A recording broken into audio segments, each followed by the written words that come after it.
YouTube, this is Honda-thon of AN Production, and for this episode of Ishiro Honda-thon, we're taking a look at fucking SPACE AMOEBA.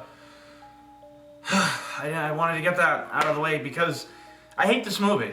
I do. I stated in a previous episode of Ishiro Honda-thon that I thought Dogora was my least favorite Ishiro Honda movie. I take that back. I really do. I take that back.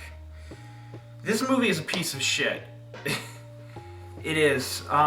This is like you know, there have been Ishiro Honda movies that have been bad, right? And to list an example, my previous review, King Kong Escapes. That's a bad movie, but it's an enjoyably bad. This is so bad it's just boring. It's not enjoyable. And I know that my friend Jacob Baker like adores this movie like there's no tomorrow. Okay, I kind of get that maybe. I mean, there's some colorful stuff going on in there. There's some really stupid writing.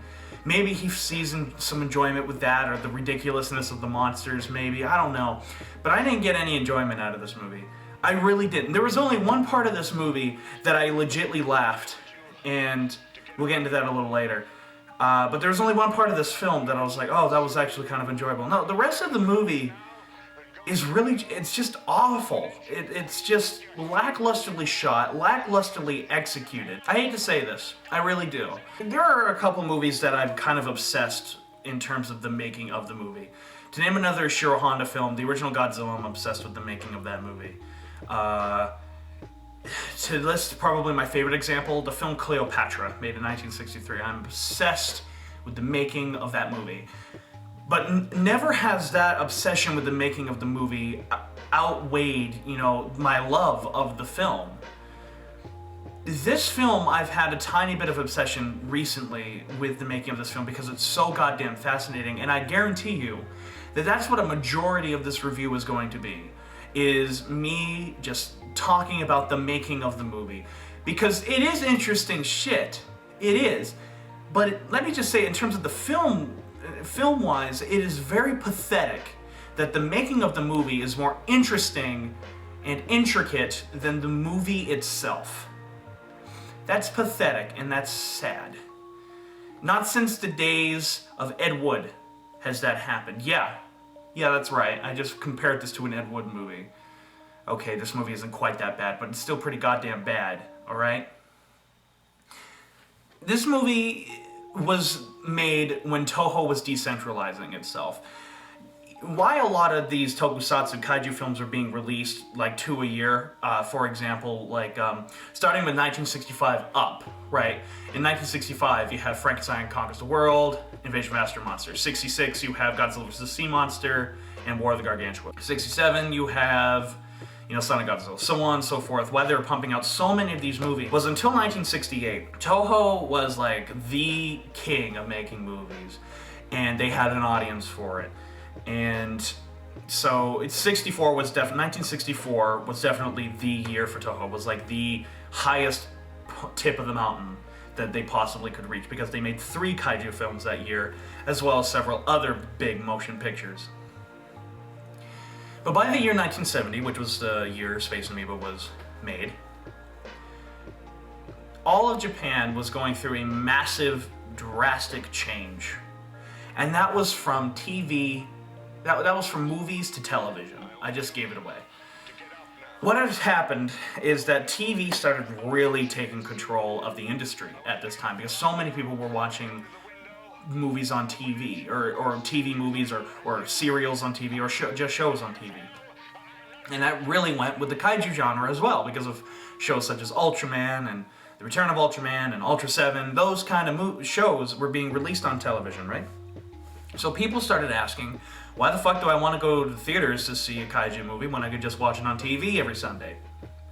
Well, Toho never quite got how to combat that. And so when 1970 came rolling around, the theaters were in absolute shambles. Toho was in desperate need of money. And as a result of that consequence, of them desperately needing money, they let a lot of people go, which is a decent, you know, business transaction. That's how businesses work. And so as they let people go, what happened was Toho was a very tight-knit company where they controlled everything. They controlled the actors, they controlled the people who worked on worked on the movies, the writers. They controlled every aspect of production. It's a perfect example of vertical integration. They control both the production of the film, they controlled the distribution of the film, and they also controlled the exhibition of the film. From 1970 onwards, that was not the case. And this was the last movie to be made with the old style of the vertical integration, with the old style of the with the Toho New Face actors, with company actors and so on and so forth. This was the last film that was made.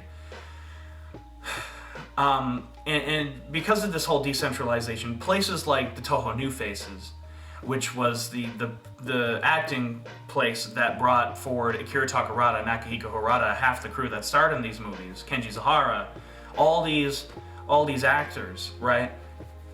Toho New Faces put forward. And that was one of the unfortunate sacrifices that this movie had, was that it got rid of the Toho New Faces. And that screwed over quite a few actors in this movie. Specifically, there's two that I was thinking of. There is a person who plays Rico, and then there's the person who plays his wife in this movie. They were part of the last group of Toho New Face. They got royally screwed over because they didn't have the contracts to say you can be in this amount of films to get your name out there. Because that's what worked with Toho, was they'd hire an actor or a new actor and say, you play in X amount of films with us. And that gets their name out there. So this film was made with this latest class, I guess you could call it, 1970, and then it was disbanded, so they could only be in this one movie, and then they were out on their own. And so that screwed over quite a few people in this film, quite a few, both in terms of the new crew, and so on and so forth. And also at the same time, people who were a part of the Toho New Face, like Akira Kubo and Kenji Sahara, they were also let go. And they lost their jobs as a result. They lost, they still had acting careers and stuff like that. Kenji Sahara, this is why Kenji Sahara in the 1970s only made cameos in the 70s Godzilla films. This is because he was no longer a member of Toho, because he was let go after this movie was made.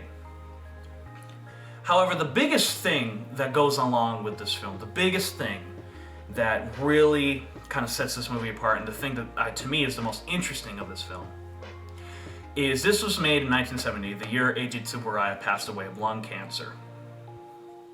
Now, despite popular belief, the director of the special effects for this film was not Teruyushi Nakano. A lot of people, me included, for a long time, actually until I did my research on this, I'm glad I did, believe that once Eiji Tsuburaya passed away, Teruyushi Nakano took up the baton and became the head special effects director.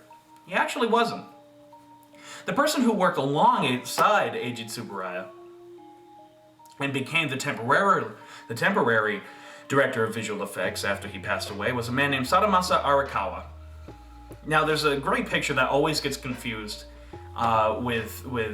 he kind of looks like Eiji Tsuburaya in a little ways.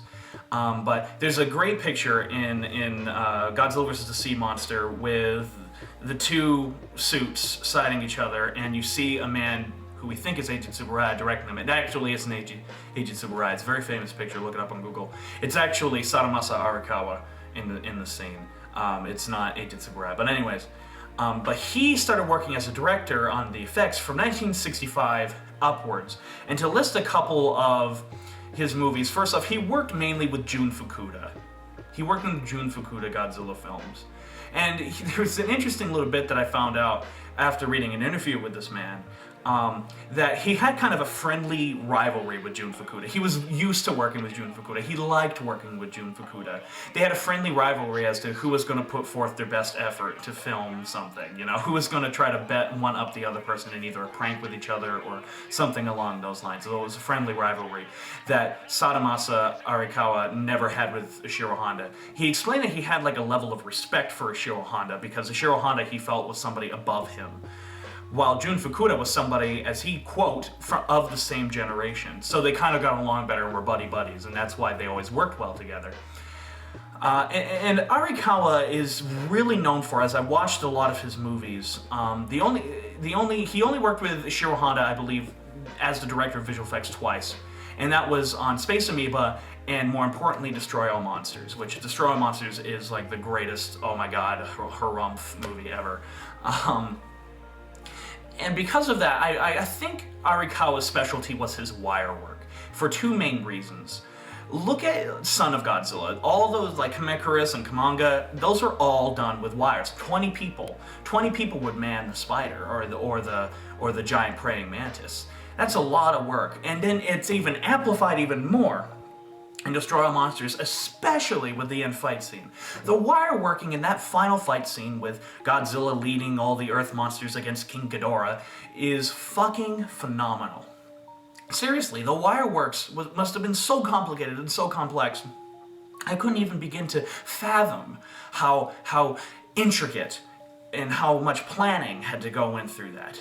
But Sadamasa Arikawa executed it very well. And as awesome as Eiji Tsuburaya was at pulling everything together, Sadamasa Arikawa did some wire works that just blew my goddamn mind at how wonderfully they were executed, and how wonderfully they were pulled off, and how wonderfully they look on, and how wonderful he was able to make these rubber lizards look on screen, especially in Destroy All Monsters. So basically, he was kind of thrown into the directing chair, not by his own will either. He was basically thrown into the directing chair when Tsuburaya's health started to decline, which was in the mid-60s. Though Eiji Tsuburaya, again, still worked on many movies, such as, Latitude Zero, Latitude Zero, War of the Gargantuas, Frankenstein Conquers the Worlds, etc. And Sadamasa Arikawa did the other movies, which was Godzilla vs. the Sea Monsters, Son of Godzilla, and Destroy All Monsters. He worked on those films. But this is the reason why Teruyushi Nakano ultimately became the head director of Toho. It was kind of by default. This film was supposed to have a dedication to Eiji Tsuburaya on the front of the film. And it was indeed originally made. There was originally going to be something in front of it that says in memory of Eiji Tsuburaya. And what happened was that Tomoyuki Tanaka was kind of taking a break from making movies at this time. He was still walking on set and doing stuff like that, but he was so angry and so pissed off at Toho falling apart, a company that he felt that he created, and in many ways did, because of how many films he worked on. He was so frustrated, he was basically having like his own little meltdown at this time. So along came another producer by the name of Fumio Tanaka, no relation, I don't believe, or I haven't found any. But Fumio Tanaka comes walking in, and he was the main producer on Space Amoeba. Fumio Tanaka walked on and cut it out of the film. He said that this didn't seem like a movie Eiji Tsuburaya. This didn't seem like the kind of movie Eiji Tsuburaya would make, and I'm like, that's bullshit. So he ordered it deleted and burned, and it was gone forever, and that print of the film is never there. I mean, it would have been the same print, it just would have had it in memory of Eiji Tsuburaya in front of it. But Fumio Tanaka ordered it to be cut. I don't think anyone could have expected the retaliation that came out of that. Most of the cast was so angered by this, they quit. I mean that. Most of the cast who worked on this film, who watched the premiere of the film, who watched the cut of the film, were so angered by the fact that in memory of was cut out of the front of the movie, they fucking quit. Overnight. They just handed in their hats and said, I'm done. To name a couple of these people, one was Arikawa, alright? That's why Teruyushi Nakano became the special effects director after this, kind of by default, because he was the next step down. Half of the special effects staff quit, including Yoshijiro Inoue, who he deserves a lot more credit than he gets to. He was the man who designed a lot of these Showa-era Godzilla and Kaiju films. He's the one that gave them their charm. He's the one that made them look so colorful and vibrant. To list an example of what he made, he created the Maser guns in War of the Gargantuas. Those are iconic enough as he is. But he quit. But most importantly, Ishiro Honda quit. Ishiro Honda, he got so angered by this, he actually threw in his hat and said, I'm done. I'm done. And left. He left Toho. And that's why he didn't make really another movie until 1975. And the only reason why he made Terror Mechagodzilla, let's face it, was because he needed the money. And he needed the money bad. So this was the end of an era. This was the end of the old Toho, the 60s, the 50s and 60s Toho. This was the beginning of the 70s era Toho. And on top of that, this film went through dozens upon dozens upon dozens of rewrites. Ai Ogawa was the writer of this film, not Takashi Kimura or Shinichi Sekizawa. They both quit. They both left Toho before this. Ai Ogawa wrote a lot of detective stories for the company Nikkatsu, which is part of the reason why Toho wound up hiring him, is because he worked for cheap. Nikkatsu made really cheap movies.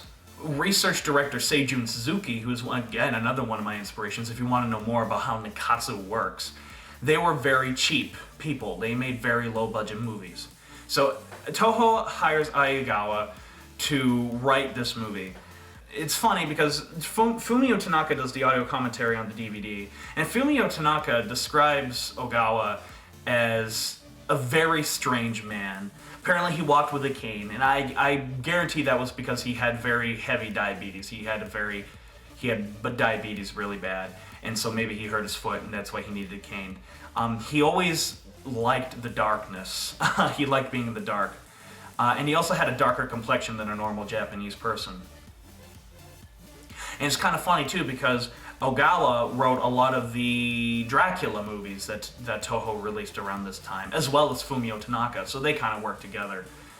But we'll probably get into that a little more later. But originally, this film was going to be much larger than what we got. In fact, this was going to be on a scale of Battle in Outer Space. It was going to be a very ambitious film.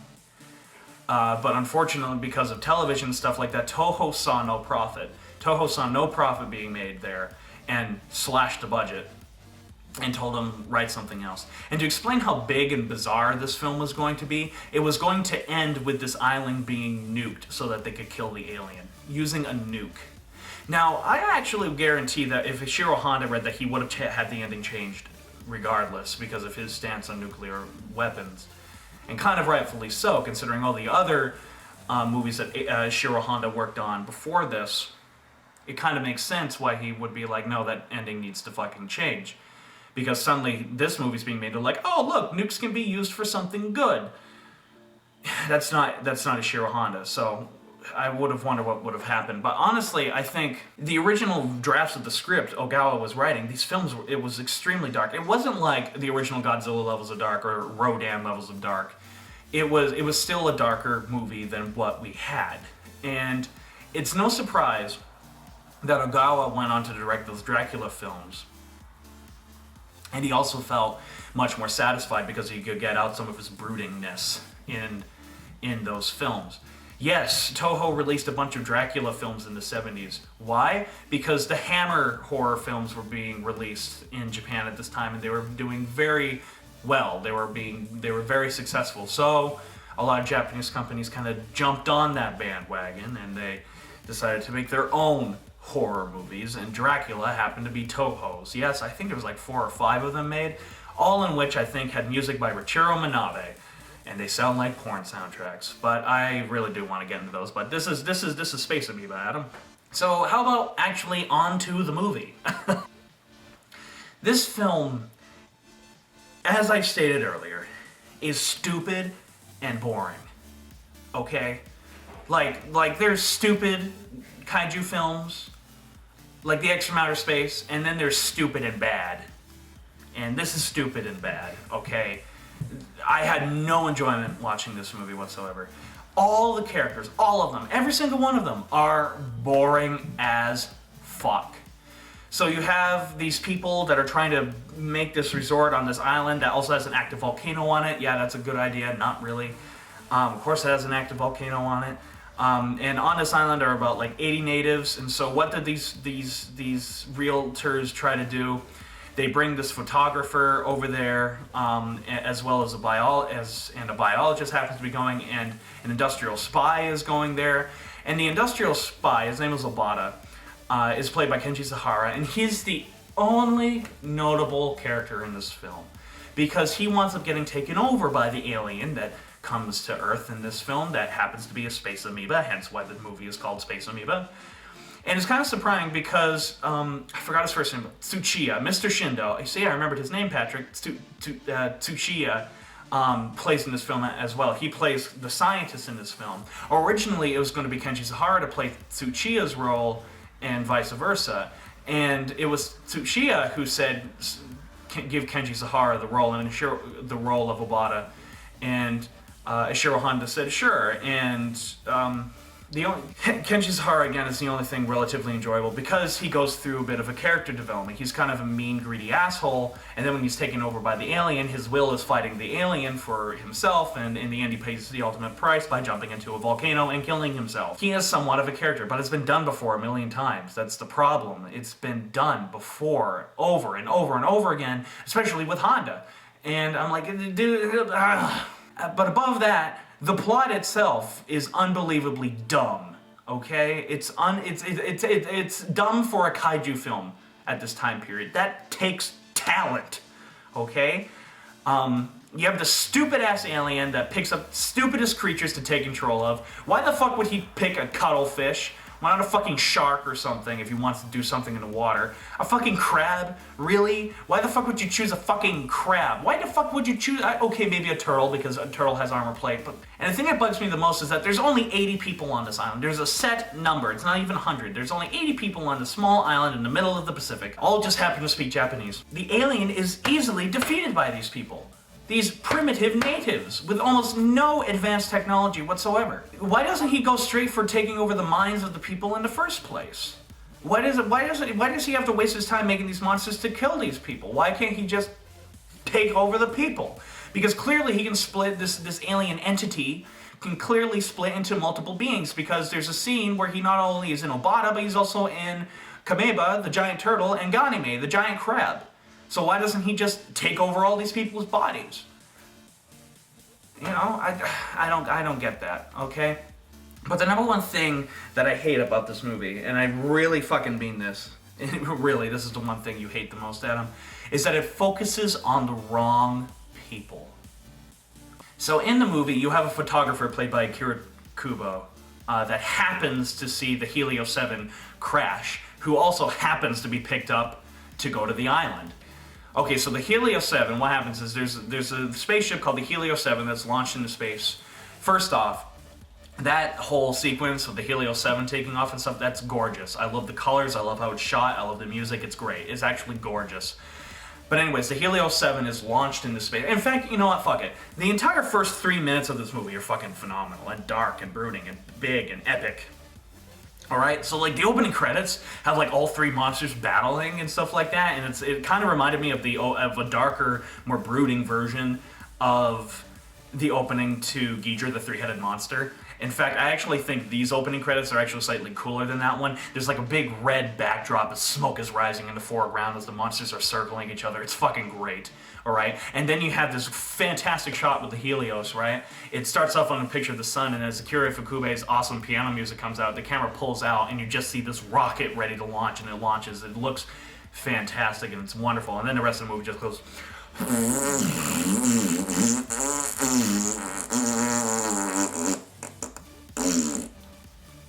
downhill really quickly. But anyways, yeah, so Akira Kubo's character is nothing but one giant coincidence after the other. He's on a plane back to Tokyo. He happens to see the Helio 7 come down after the Helios was taken over by the aliens. First off, if you look in the Helios design when they find it underwater, it clearly has a control panel on the inside. If it was an unmanned space probe, why the fuck would they build a control panel in the fucking ship? Why? Alright, that's just a design flaw. But he not only happens to see it come down, when he returns to Tokyo and tells the news people, oh, I happen to see it, no one believes him. And so then a realtor just happens to be like, oh, can we go to this, what happens to be this same area on this island that just happens to be there? Again, it's a lot of coincidences, and I fucking hate coincidences. I hate them. This marathon, if anything, of Ishiro Honda movies has made me hate coincidences. Not just Tsuchiya's character. He's a scientist biologist, a standard scientist biologist who does jack shit with his life, who just also happens to decide to travel to this island that just happens to have giant monsters. Now here's the only thing that I fucking adored about this movie, because it made me laugh hysterically. I had to pause the movie because of how ridiculous this is. After Gazora attacks, and after Ganime attacks, okay? After the crab monsters and Gazora's the giant cuttlefish, attacks, right? They kill both of them. Alright, so the scientist is clearly thinking about it, because there's a lot of shots with him just kind of brooding in the background, just going... means something.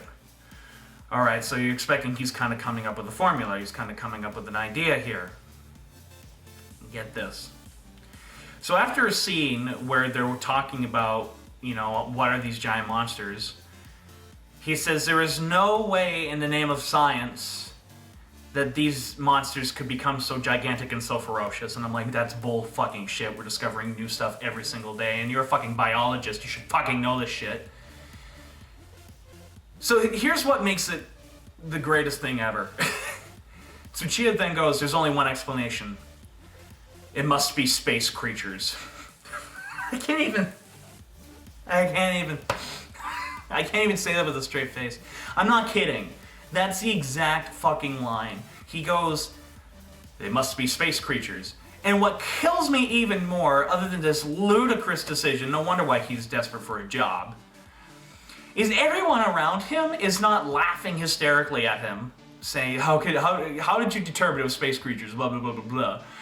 Everyone around is like, oh, yeah, you must be right. It must be space creatures. Everyone's going along with this ludicrous idea. Sure, it turns out to be right, but there's no fucking evidence to base his fact upon. And he comes to the conclusion that space aliens are involved. You see the flaw in that? You see the fucking flaw in that? It's hilarious, nonetheless. But what I mean by this movie focuses on the wrong people is what I felt like this movie should have done differently, and what would have made a line like that make more sense, is if instead of focusing on a coincidental, uninteresting, stupid photographer and a completely boring and stupid, you know, biologist that just happens to be on an island with giant monsters, why don't you make it a team from NASA or some UN space station authority bullshit you could create and pull out of your ass? Why not make it two scientists who are researching the disappearance of the Helios 7, who track where the Helios 7 landed to this island, and that's why they land on this island. And then you can introduce, well, oh yeah, we're trying to build this place on this island, and that's when you can introduce Obata, and that's when you can introduce the female protagonist. Which female protagonist in this is fucking bullshit. So fucking ditzy and so fucking stupid, and she's not even a good actress. And she got screwed over by the destruction of the Toho New Face because she was a part of that last class. So I would have had it focus on these NASA people. Still, the plot still would be fucking stupid and retarded, but it would have made more logical sense in that way, and I'd be able to wrap my head around it and believe it a little more. Add some smartness to this kid-friendly movie. Add some intelligence to this kid-friendly movie, not just make it something really stupid and bullshit, you know, and expect us to believe everything that happens to be put on screen. No, that's why a lot of previous Ishiro Honda movies worked so well. They were not just geared for children. They were also had themes and messages geared for adults. That's why I still love them to this day. No, in this movie, it's clearly just meant for kids, and it's really bad. It's really fucking bad. All right, and I have to mention this as well. There's these two natives that kind of help the Japanese protagonist in this film. One of them's name is Riko, and then there's the native lady who I can't remember her name for the life of me. But there's a subplot with them in that they're lovebirds, in that they're going to get married, right? And that Riko, out of attack from Gezora, loses his memory. That gets tossed aside really quickly, right? That could have been built up kind of like Kenji Sahara was in Rodan, right? Where he has amnesia and then something brings back the memories of like, oh yeah, it's the giant monsters, that's how they learn about the giant monsters. But no, what happens is that's just fucking tossed aside, right? And literally solved and resolved at the last possible minute before the monsters converge and attack in one epic brawl. By the time Riko comes out of his amnesia because of that attack, we already know everything about the movie. We already know the alien. We already know the monsters that there's taken over. We already know all this shit, so it's like, they just kind of forgot about it, right? Put it on the back burner. And then the writer Ogawa was kind of like, oh fuck, we forgot that this man has amnesia. And so then they rewrote it, they rewrote the scene with the wedding in, and it's so boring. And on top of that, the fucking actress who plays the native lady shouts Riko so many goddamn times. It came to the point, if I heard his name one more time, I was gonna fucking blow my brains out. Alright, it was so annoying. Riko, Riko, Riko, over and over and over again. I just wanted to fucking punch her right in the face and tell her, shut up. So let's talk about the monsters. I mean, the monsters are interesting, I guess, if you're interested in the giant cuttlefish. You know, poor Odaku. Odaku was the octopus. Poor Odaku gets replaced by a fucking cuttlefish. Not a cool octopus, right? A fucking cuttlefish. A tiny squid. Okay? A tiny fucking squid. Poor Odaku. All I said is my uttermost respect for that man. May he rest in peace. So we have Gezora, who's the giant cuttlefish that walks upright, which is impossible, but whatever. He looks like shit. He flat out looks like shit. I mean, there's some cool things with, first off, he's played by Haru Nakajima. I did like it how, you know, they try to disguise the actor's legs, right? The suit actor's legs by attaching all these wires to the other tentacles to kind of move with it, right? To make it look like they're all not one tentacle, but like a bunch of other ones. It did look kind of cool while he has two big tentacles out in front, right? That's used to wrap around shit and grab people and so on and so forth. That's kind of cool and that's kind of innovative, and I did like that. I like that a lot. But the problem, there's two main things that kill me with this suit, and I'll talk about the lesser one first. One of the things that kills the suit is that you constantly see the top part of its body lifting up. It's kind of like the Varan's back on Varan the Unbelievable, where you see like where the actor can get in and out because you see like it kind of lift up and stuff as he moves along. That's the problem with the top half of Gezora, is that you can clearly see it lift up and stuff. The other, and on top of that, it's so weird because Haru Nakajima clearly was standing in it like this, like a robot, right? Trying to control this thing, and it's clearly very top heavy. So there's several scenes where it starts like almost waddling, like he almost falls over and so on and so forth. And I'm like, oh god, I would have hated playing Gezora because you have no movement for arm. You can't throw your arms out for balance or anything. You're confined into this goddamn thing. But the thing that kills me about this suit the most is how terrible the eyes are. Like, I've seen some pretty bad kaiju eyes, alright? I've seen some pretty bad shit. The eyes are clearly like these little bulbs, right? That are just kind of plastered on there to look kind of like the Chef Boyardee metal covers, right? They're just kind of glued onto the suit. I'm pretty sure there was more effort than that. And they're clearly painted on. I'm like, oh god. And it wouldn't look quite as bad. From a distance, it doesn't look that bad. Like how they go in different directions and stuff, that's okay, alright? From a distance, it doesn't look as bad. But there's so many close-ups on its face. There's so many close-ups. I'm like, oh no! Ugh. It looks awful. And that's what kills me about this suit. And that's why I don't like it. That's why I don't like it. Then you have Ganime, who is the crab, right? The giant crab. Not Evera. That was a shrimp. Yeah, Ganime is a giant crab. And they tried so hard to hide the legs, the suit actor's legs, because clearly the suit actor's in it, right? And he's standing like this, and then he's like really hunched over and stuff like that. Clearly that's what's going on here. I do admire the fact that they, once again, really tried hard to hide the suit actor's legs. I mean, they were usually hidden by the way how it was shot until the end fight scene. Because what happened is when you walked, they made it where the other legs would swing with it, right? So it kind of looked like those were the legs more controlling it than anything else. So I at least admire them for trying something to hide them up, but it was very difficult to do with something like that. Easier to do with Gezora, not so easy to do with Ganime. And something that I learned in the audio commentary.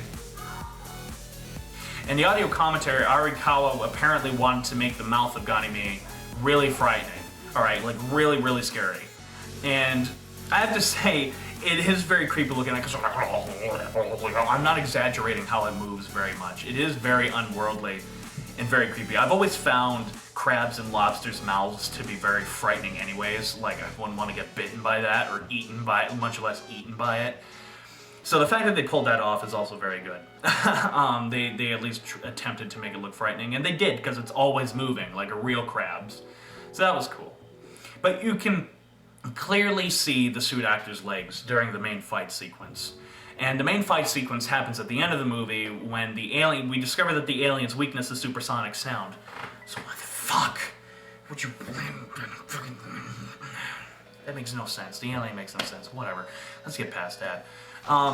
But during the fight scene, when the monsters lose, or the alien is killed, right? Or at least we presume that the alien's killed. It's never really explained. The monsters start duking it out because, you know, they're fucking monsters, and they have to duke it out. And you can clearly see on some shots Ganime's, the suit actor's legs, very clearly, because they're so out of place with all the other legs. So you can clearly see them. That being said, this end fight scene is very entertaining. It's done with a lot of shaky cam, a lot of close-ups to kind of hide the budget for the film. And kind of like a Seijun Suzuki movie, where Seijun Suzuki did a lot of stuff with lighting and stuff and made things look very pretty. This fight scene is also very pretty, because you have Kameba, who's green, and you have Ganime, who is red, and then you have the volcano that just happens to be exploding when this all happens so that they can die. Right, and the volcano's exploding in the background. It is a big set, I will give them that. Probably was the same set that they shot the end fight scene from Destroy All Monsters on, though don't quote me on that. It is very cool, because I like it how you have, like, Kameba rolls Ganime on his back and then pushes him off and stuff like that. I did like that. Or Ganime, when Kameba is trying to retreat to his shell, grabs Kameba's neck and pulls it out. I kind of like that with his claws. I did like that. It is a well choreographed battle, don't get me wrong. So the fight scene was also entertaining, to say the least. Excellently well done, well shot, and well lit. A gorgeous fight to watch with all the reds and the smoke and the oranges. Very well done. And the final monster I want to talk about is Kameba, a giant turtle. He's really cute, because they tried to make him give these like frightening eyes, but they accidentally pulled a Baragon where they made him adorable. So I wasn't afraid of him there. An interesting note was that what's cool about him is that his neck will extend, right, and then like retreat back really quickly. That was done with air pressure, right? They had like an air pressure can inside, and they control a button with a wire or something like that, and then it come out and come back in. That was really cool. And another thing that was cool about this, a lot of Toho, four-legged Toho monsters, you can clearly tell there's a suit actor on his hands and knees. Anchorus, for example, Baragon, for example, Varan, for example. And what was cool about this was that the actor inside could stand on his hands and feet at the same time. So this way, you never see really Kameba on his hands and knees. It kind of pulled a Jiger from Gamera vs. Jiger. Which that suit still impresses me to this day. It must have been so painful to maneuver. But anyways, that's what Kameba was like, so that was new. But nothing too, fancy with him. The other thing I want to mention is the music score by Akira Ifukube. It really doesn't fit this film. This score is very dark and in your face and exploding. I listen to it a lot, especially when I'm writing a fight scene or a dramatic destruction scene. I listen to it a lot. It doesn't fit this movie. The movie, as I said, it's too dark and too Ifukube-ish. Even Fumio Tanaka on the audio commentary agreed that he thought Masaru Sato would have been a better choice, but it was Shiro Honda's decision to go with Akira Ifukube. But it's still a good score on its own. In fact, I want to use it a lot in my Godzilla and King Kong audiobook. I do like the soundtrack quite a bit. So in the end, this is not one of Honda's best. It's not one of Honda's best. But here's the thing, this movie still has some touches of Honda in it, and that is in a couple of lines, especially with Tsuchiya's character. Tsuchiya's character says two lines where he's like, we banded together to fight the monsters. We looked past our differences because the natives on the island didn't like the Japanese very much. We worked together to fight these monsters for a common cause. Why? I wonder if the world could band together to do something like that. So it's part of Honda, and Honda also has a line in there that goes, when Obata is being taken over by the alien, he's fighting the alien, Tsuchiya goes, you cannot conquer a human soul. And that is why, as much as I bitched about the movie this entire time, why this movie is still slightly above the average sci-fi film made at this time, is because it still has that touch of Honda. This is why I love Ishiro Honda in general, is that he tried so hard to put something more into a really stupid movie. Into several really stupid movies, a touch of humanism, a touch of his pacifism, a touch of his soul, really, into a movie. His willingness to put more than what is necessary on screen. Sure, in this film it's not subtle at all, I mean it's just blatantly stated to you, but it's still a touch of Honda, and Honda will always Honda always puts stuff like this in all of his films, every single one of them, every one of them, even King Kong Escapes, even Latitude Zero, and that's why I love the man. That's why I'm doing an Ishiro Honda-thon. So my final thoughts on the film are, it's not very good. If you're not an Ishiro Honda enthusiast, if you're not even a kaiju fan, don't watch it. Why are you even watching this review? Just don't fucking watch this movie. In fact, the only reason why I tell you to get this is not because you're a kaiju fan, but because you're an Ishiro Honda fan. Get it if you're an Ishiro Honda fan. This movie's just bad. And for that reason, I'm going to give this film 2 out of 4. It's not good. It was a pain in the ass to sit through and watch on this film. Very hard to watch. Like AN Productions on Facebook. Hit the like button for this video. Like and subscribe. Stay tuned for more episodes of Ishiro Honda-thon in the future. Also, like my new movie, Which Way They Walk, on Facebook. We have officially commenced production and we're well underway. So do stay tuned for more info on that as the time comes. And also, if you feel it necessary, do go on Facebook and join my Facebook group, Geeks for Geeks, where we have ridiculous conversations and we welcome all fandoms. And we are well open for debate. And if you want a place to promote yourself, if you have something you want to bring up there, if it text reviews or reviews yourself, or just funny videos, or anything you do, art even, you are willing. We accept all. We accept everything. This is a place for you to promote yourself and to build yourself upon, and a place where you can be who you were born to be, as our logo is. So, in the end, this is Adam Noyce of AN Productions saying, sayonara.